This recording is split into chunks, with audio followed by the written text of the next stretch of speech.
Oi, pessoal. Bom, gente, felizmente, né?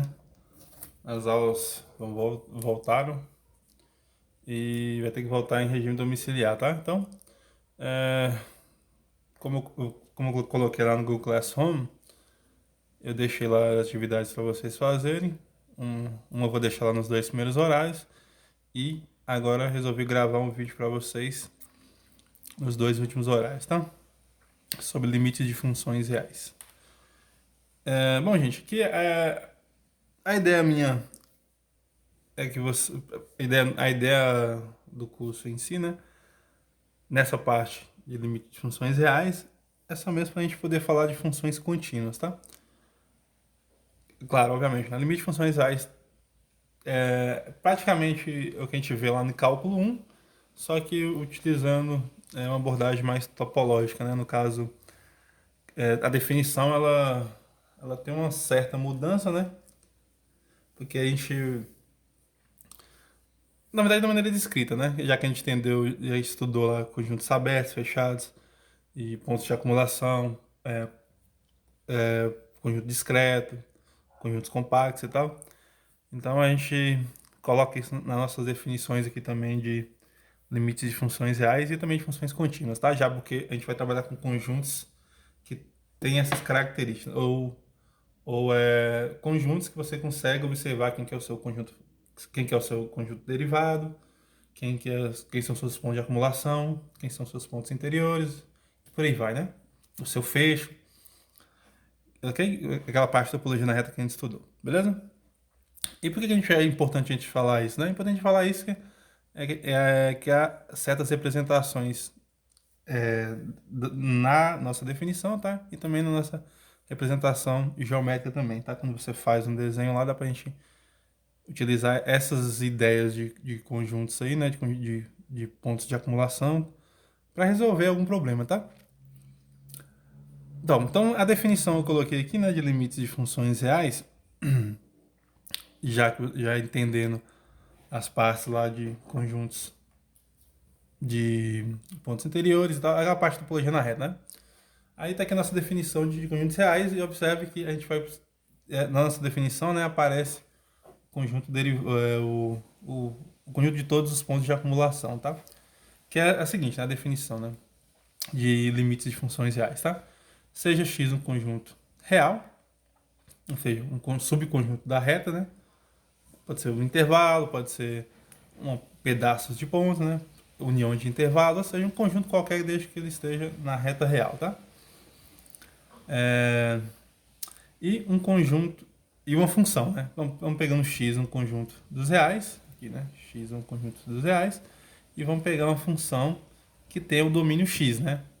E contra domínios reais, ou seja, a função toda definida na reta, tá? E ela pode assumir qualquer valor real. Então, você vai ter um certo conjunto x lá, né? De x contida em R, pode ser os racionais, naturais, ok? Pode ser os positivos, intervalos e por aí vai. E vai assumir valores reais, tá? Vai assumir valores reais, ou seja, o contradomínio aqui também é os números reais, tá? A imagem vai estar contida nos reais. Que é uma função real de domínio x, igual eu falei, né? E note aqui, né? Eu vou explicar isso mais para frente, né? Quando eu considerar um ponto que está no x', lembrando que esse x' aqui, né, é o conjunto de todos os pontos de acumulação de x, né? Então, x' é o conjunto de todos os pontos de acumulação de x. Então, é o seguinte, né? O ponto não precisa estar necessariamente em x, né? Ele só precisa estar no conjunto de todos os pontos de acumulação. Lembrando que todo ponto de x é um ponto de acumulação, né? Mas nem todo ponto de acumulação é um ponto de x, né? Lembrando disso. Então, o que é o limite, né? O que é o limite? O limite de f de x tem que ser um número real L, tá? Então, dizemos que L pertencente a R é um ponto de acumulação, é o limite de f de x. F de x aqui é a nossa função, né? Para os valores x, né, que pertencem ao domínio x, né? O domínio x maiúsculo, né? E x é um ponto do x maiúsculo lá. Então, limite L pertencente a R é o limite de f de x quando x tende para A. E esse A é o nosso ponto, que é o ponto de acumulação, né? Então, dizer que x tende a A, dizer que x se aproxima de A. Sobre a reta real, né? O x se aproxima do número real A, ok? Bom, colocando as folhas aqui como rascunho, aí eu vou explicar isso melhor, tá? Então, x tende a A e escrevemos limite de f de x igual a L, beleza? Agora, aqui que está a parte da definição, tá? Quando é que dizemos que x tendendo a A tem limite L, tem limite f de x igual a L, né? É quando qualquer epsilon positivo dado arbitrariamente, né? Ou seja, qualquer valor, né? Positivo, qualquer número positivo que você pegar, desde que ele seja positivo, né? 10, 20, 30, 1 milhão, pi, raiz de pi, por aí vai, né? Pode-se obter um delta. Esse delta também é um número positivo, né? A mesma ideia, qualquer valor positivo. Tal que f de x tem que ser menos o L, né? Ou seja, a diferença de f de x menos o L, né? Tem que ser menor do que epsilon, sempre que x pertence a x e x menos a é menor do que delta e tem que ser maior do que zero. Isso aqui só para dizer o seguinte, né? Que o x, ele é diferente do a. O x não é necessariamente o a. Por isso a gente está falando que isso aqui é assim positivo, né? Se x fosse igual a a, isso aqui daria zero, né? Então nós estamos tirando essa hipótese aí, beleza? Ou seja, gente, aqui é a mesma ideia. Aqui nós estamos estendendo, né? O que seria essa definição? É uma extensão do que nós estudamos para para sequência, né? Limite de sequências. Nós estudamos na aula passada. Por quê? Porque sequência é uma função que sai. Vamos pegar uma rascunha aqui, né? O que seria uma sequência? É uma função que sai dos naturais e vai para x, né? Aí isso aí se configura numa sequência, né? Numa função que nós chamamos lá de xn, né? Beleza? F de n igual a xn, né? Ok? Então isso aqui é nada mais nada menos que nós estamos estendendo que agora, né? O nosso domínio ali, né? Qualquer valor. Opa, aqui é R, né? Não sei. Sequência que satisfaz. Agora esse nosso n ali é qualquer valor x, desde que x esteja contido em R, né? Aqui nós temos que x, né? X é um valor que está em R, beleza? É um conjunto, desculpa, é um conjunto que está em R. Então, só, ok, nós estamos estendendo, né, a definição, nós estamos deixando a definição mais geral para valores que estão em R, né? Para domínios de funções que estão em R. No caso de sequência, né? Sequência, nós estudamos a limite de sequências, nós estudamos simplesmente o domínio sendo os naturais, né? Nesse caso aqui, o domínio não é os naturais, né? O domínio é qualquer valor real, beleza? Então, a ideia de limite também, né? A gente vai ver mais para frente que dá para ser estudada quando estudamos sequências, aquelas mesmas ideias lá de sequência, tá? Beleza? E essa parte aqui, vamos fazer mais rascunhos aqui, né? E o que quer dizer x tender a, né? Vou pegar aqui vamos pegar aqui um conjunto. Suponha que aqui seja um conjunto x aqui, né? Vamos supor que essa aqui é a nossa reta real. R. E aqui, como a função ela sai de R para R, né? Então aqui nós também temos a nossa reta real R, né? E aqui nós temos um conjunto x, né? Vamos supor que o conjunto x seja um intervalo, tá, gente? Não necessariamente é um intervalo, beleza? Pode ser união de intervalos, pode ser qualquer valor. Esse aqui é o nosso conjunto x, esse de preto aqui. E aqui nós temos um ponto, não necessário... Tá, eu vou fazer... Aqui eu vou pegar o ponto como sendo... Na verdade, esse ponto A poderia... Ele sendo o ponto de acumulação, necessariamente ele está contido em x, né? Mas, por exemplo, vamos pegar aqui o A aqui, né? E dizer que x tende a A e dizer que os valores aqui, né, vão se aproximando aqui do A. Não importa a direção, né? Se aproxima aqui de A. Então, se esses valores aqui, em alguma vizinhança delta ali, né, que é o módulo de x menos A ser menor do que delta, é o intervalo, né? Aqui, ó, o módulo de x menos A ser menor do que delta, seria esse intervalo aqui, né? Ok? Que seria o intervalo aqui A mais delta, A menos delta, né? Ok? Então, aqui no domínio, no L, né? Nós teríamos essa mesma ideia, né? Os valores f de x, aqui seriam os x, né? Aqui seriam os x'inhos se aproximando aqui de A. Aqui são vários, aqui, por exemplo. Aqui um x1, um x... parecido uma sequência, né? São x valores, né? Um x, um y, se aproximando aqui de A. E aqui nós temos esses valores aqui, né? Por exemplo, aqui o f de x1, o f de x2, e por aí vai se aproximando de L, né? E aqui nós vamos ter quem? Nossa vizinhança aqui, né? L mais epsilon, né? E aqui L menos epsilon. Então é assim, é mais ou menos a ideia de sequência que nós vimos lá, né? Ok? E aqui nós temos a ideia aqui, né? Aqui eu estou pegando o ponto A já contido em x, né? Mas esse desenho poderia ser feito dessa forma, tá? Nós temos aqui o R, nós temos aqui o R, né? E aqui a mesma ideia, vamos pegar o x como sendo um intervalo aqui, né? E aqui, vamos supor que esse A está aqui, né? A é o ponto de acumulação, não necessariamente ele pertence a x, né? Então, dizer que se atende a A, né? Ou seja, os valores têm que estar aqui dentro, né? Tem que se aproximar de A dessa forma que está aqui, né? Por exemplo, né? Então, os f de x aqui, né? Teriam que se aproximar, aqui seria o x, né? O f de x se aproximaria de L dessa forma aqui, né? Aí nós estaríamos dizendo que L seria o limite, tá? Isso aqui tem que valer para todo, lembrando, né? Que é para todo epsilon positivo, né? Ok? Aqui nós teríamos aqui, né? Que esses pontos aqui dessa forma, né? Aqui nós teríamos uma vizinhança delta, né? Aqui no caso aqui seria A mais delta. A menos delta, e aqui aconteceria a mesma ideia, tá? L mais epsilon. Aqui, L menos epsilon. Os valores poderiam estar se aproximando por aqui também, tá? Nesse caso aqui, como o conjunto X, no meu desenho, né? O conjunto X, não, desculpa, o conjunto... Aqui seria o conjunto X, né? Não coloquei, tá? Isso aqui seria o conjunto X. Tá?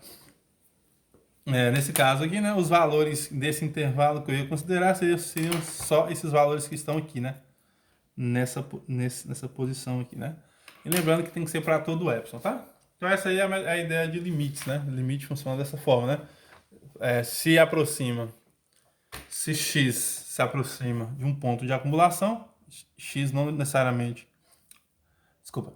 Se os valores, né, de um conjunto x se aproxima, ou tende, né, no caso tende, a um ponto de acumulação A de x, então os valores que a função atinge, né, as imagens, né, para esses valores que se aproximam de A, né, ou seja, os f's de x, né, se aproximam do L, beleza? É assim que funciona, né? E como é que funciona isso? Escrita matematicamente, funciona da seguinte maneira, né? Para todo epsilon positivo, tem, arbitrariamente dado, né, tem que existir um delta. É aquela ideia, né? Me fala um epsilon que eu te mostro me fala um epsilon que eu te mostro um delta. Então, esses valores, se isso acontece, né? X menos A menor do que delta, implicar que f de x menos L é menor do que epsilon, então esse L tem que ser o limite de x, ok? Simbolicamente, né, gente? Vamos colocar aqui, vamos escrever isso aqui simbolicamente, né? Ó.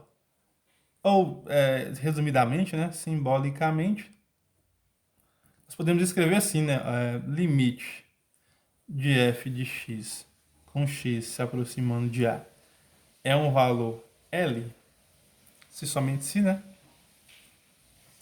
Se somente se, né? Para todo epsilon positivo, a gente pode escrever, pode resumir essa escrita, né? Se somente se, para todo epsilon positivo dado, né? Para todo epsilon positivo dado, tem que existir um delta, desculpa, tem que existir um delta positivo, tal que a gente representa assim, né? Tal que se x pertence a x, né? Ou melhor dizendo, né? X tem que pertencer a x, né? Sempre que 0 for menor do que o módulo de x menos a, menor do que delta, isso tem que implicar que o módulo de f de x menos L é menor do que epsilon. ok? Na verdade, aqui sim cabe um si, né? Então, limite de f de x é igual a com x tendendo a tem que ter isso, né? Esse é todo o epsilon que eu escolher, eu tenho que obter um delta. Tá, ok. X tem que pertencer a x e se x menos a for menor do que delta, né? E lembrando que o x aqui tem que ser diferente de a, porque nós estamos considerando o caso em que a não necessariamente está em x, né? O x eu falo o conjunto x maiúsculo, né? Então, o a não necessariamente pertence ao x, né? O xão. O a tem que estar no x', que é o conjunto de todos os pontos de acumulação, ok? Se isso acontece, né? X menos a é menor do que delta, tem que implicar que f de x menos L é menor do que epsilon. Se isso aqui acontecer, então o limite tem que ser o L, né? Beleza? O limite tem que ser o L, tudo bem? Bom, gente, então observe que esse L aqui não necessariamente, né, ele tem que estar no domínio da função, desculpa, o L no contradomínio da função, né? Esse L aqui, né? Observe que o L não precisa ter um valor que assuma o valor de L, tá? Pode ser que seja verdade, né? Pode ser que o L aqui seja um valor específico, né? A gente vai ver isso a gente vai ver mais pra frente, né? Está relacionado a funções contínuas, tá? Beleza? A gente vai ver um pouquinho mais pra frente que quando eu conheço esse L aqui e ele é a imagem de uma certa função lá, né? A gente vai ver que ele que a função será contínua, né? Que a ideia de função contínua que a gente vai ver mais pra frente, tá? Quando que a função é contínua. Mas eu tô só adiantando aqui algumas coisas, tá? A ideia aqui agora é limite de funções contínuas, tá? Mas vocês têm que colocar em mente o seguinte, né? X, o A, né? Que é onde os valores se aproximam da função, ele não necessariamente, esse A tem que estar em X, ele tem que estar no conjunto de pontos de acumulação de X, né? Que é o X', tá? Esse X' aí eu esqueci o nome, acho que não sei se eu dei um nome para ele, não sei se eu chamei de conjunto derivado, não lembro o nome certo dele. Mas vamos chamar de X', tá? É o conjunto de todos os pontos de acumulação, tá, gente? Gente, para quem não lembra o que é um ponto de acumulação, vamos relembrar aqui, né? Ó, A pertence a X', né? Se somente se, só para vocês lembrar que é ponto de acumulação, né? É quando qualquer vizinhança de A, qualquer vizinhança de A tem que ter um ponto dessa vizinhança e de X, né? Diferente do A. Ou seja, você tem duas maneiras de olhar isso, né? A menos epsilon, A mais epsilon, interceptado com x menos a, menos o que o a, né? É diferente de vazio, né? E aqui para todo o epsilon, né? Vamos reescrever isso aqui, né? Deixa eu escrever mais legal aqui, ó. Seria assim, né? Vou pegar uma outra folha aqui, ó.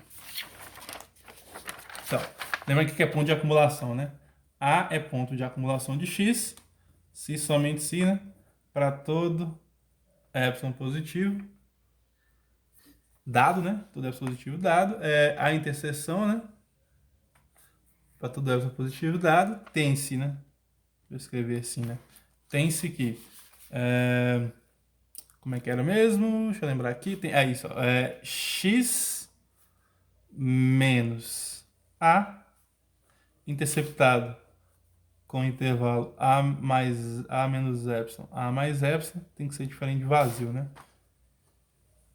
A mesma coisa é o seguinte, né? Qualquer vizinhança de A interceptado com x diferente do próprio ponto A, né?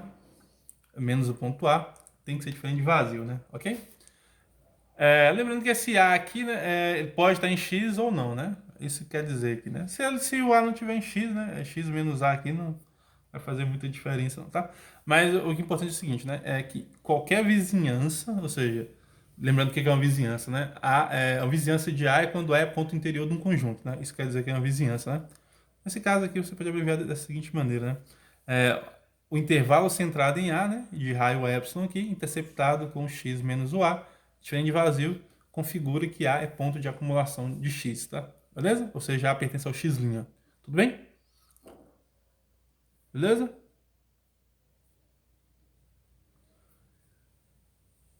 Ou também, outra maneira de você ver isso aqui, né?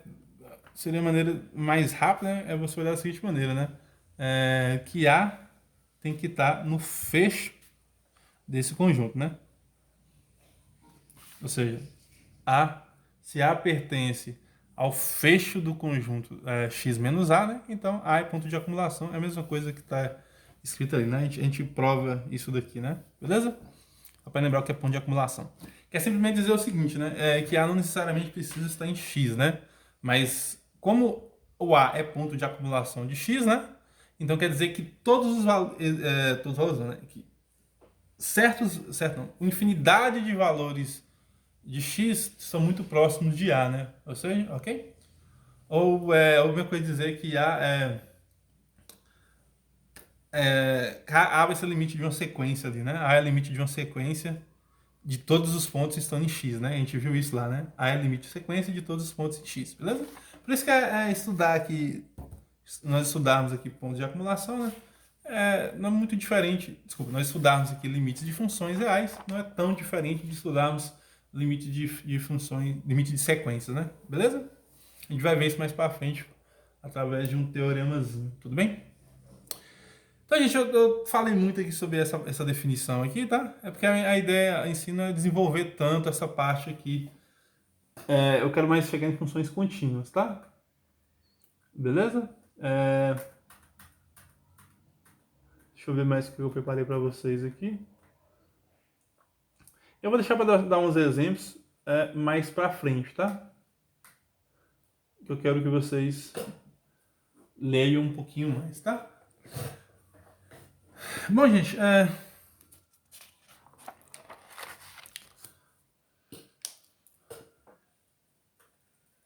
então, tenho isso em mente, tá? Dizer que trabalhar com limite de funções aqui reais, né? Onde x tende a A, dizer que f de x tende a L, tá? Isso quer dizer limite, né? Limite de f de x com x tendendo a A é igual a L quando para todo epsilon positivo existe um delta tal que x menos A menor do que delta implica que fx menos L é menor do que epsilon. Bem parecido lá com cálculo 1, né? Mesma coisa que cálculo 1. O que a gente tem informação mais importante aqui, né, é que o ponto A não necessariamente precisa estar no ponto X, porque o A é um ponto de acumulação de X, né? Beleza? Pode estar em X? Pode. Por quê? Porque todos os pontos de X são pontos de acumulação de X, né? Beleza? Mas a ideia mais geral é que limite, né? O A em si e o L em si não é o foco, né? Não é o que interessa em si, né? Porque nós precisamos das aproximações dele. O que interessa mais para nós aqui, né? É como que os valores se aproximam de A, faz a função se aproximar de L. Isso que é interessante no limite, tá? Não é necessariamente o limite em si, né? E nem a tendência dele, né? É a maneira que tem essa aproximação, essa tendência, né? Isso que tem. Porque o A não é o nosso foco, né? O A o foco nosso são as aproximações para esse A, né? Beleza? Aí tem a ideia de infinidade, né? Porque o conjunto aqui, conjuntos tem infinidade de pontos. Porque aí tem a ideia de sequência envolvida aí, como nós vimos nas aulas passadas, tá? Beleza? Isso aí tem um pouquinho a ver de derivada também. Se nós formos relembrar, né? Se nós definirmos essa função aqui, né? Como nós vimos lá no. Só para dar um exemplo mais geral, né? Vamos definir. Vamos pegar f de x, né? Uma função que sai de x em E, como definir, né? Uma função, beleza? E vamos definir uma outra função, né? Ou seja, q de x da seguinte forma. Q de x vamos pensar em escrever q de x dessa forma aqui, ó. F de x menos f de a sobre x menos a, e aqui a que pertence aqui ao derivado de x, é o x', né? Ok? Então, note que aqui, se nós calcularmos o limite aqui de q de x, quando x tende a A, né? esse limite aqui seria calcular esse limite aqui, né? Que é o limite de f de x menos f de a, x menos a, quando x tende a A, né? Ok? E note que isso aqui faz muito sentido, porque o A não pertence ao conjunto x, né? Então isso aqui nunca vai ser zero, beleza? E mesmo assim a ideia de limite aí existe, ou seja, que é a nossa ideia de derivada, né? Se nós entendermos bem, né, o que nós definimos como derivada lá no cálculo 1 é essa função aqui, é esse limite aqui, né? F' de x igual ao limite de f de x menos f de a. Desculpa, f' em a, né? O f' de a, né? É f de x menos f de a, x menos a, né? Ok? Quando x tende a a, beleza? Então, por isso que é importante saber a ideia de ponto de acumulação, né? Ponto de acumulação é uma proximidade lá, né? Faz sentido. Faz sentido. Faz sentido definirmos por um certo ponto, mesmo ele não definirmos por um ponto A, mesmo ele não pertencendo ao conjunto X, né? Porque a gente sabe que é um ponto de acumulação, beleza? Tudo bem? Então tá, eu vou encerrar essa primeira parte do vídeo aqui e depois vamos fazer alguns teoremas aí, tá? Sobre limites de funções, tá? E na próxima, não vou estender muito o limite de funções aqui não, porque eu quero falar de funções contínuas, tá? Aí funções contínuas, quando nós falamos de funções contínuas, vou fazer a definição de funções contínuas e depois eu vou fazer uma relação de função contínua com conjuntos, com conjunto aberto, conjunto fechado, ok? Tem uma relação de função contínua sobre... Tem uma relação de... Você consegue identificar se uma função é contínua desenvolvendo uma definição, tá? Entendendo uma definição nela que fala sobre conjuntos abertos ou fechados, tá? A gente vai provar isso mais para frente, tá? Tô só dando uma adiantadinha aqui, tá? Que é o foco mais aqui de interesse que eu tô querendo nessas aulas, beleza? Então, encerrar o vídeo aqui e vamos pro próximo vídeo.